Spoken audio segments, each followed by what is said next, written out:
ఆ రోజులలో యేసు ప్రార్థన చేసుకొనుటకై కొండకు వెళ్ళెను.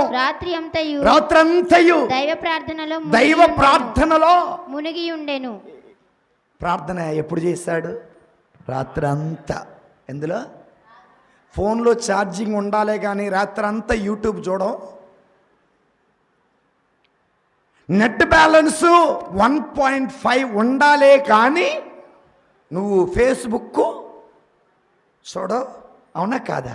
దేవుని స్తోత్రం, హల్లెలూయా. కానీ యేసయ్య రాత్రంతా ఎందులో గడిపారు? ప్రార్థనలో గడిపాడు. అంటే ఉదయం ప్రార్థన చేశాడు, అవకాశం వచ్చింది.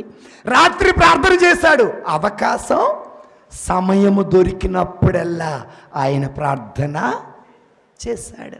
అందుకే మనం చూస్తాం మత్తయి శుభవార్త 14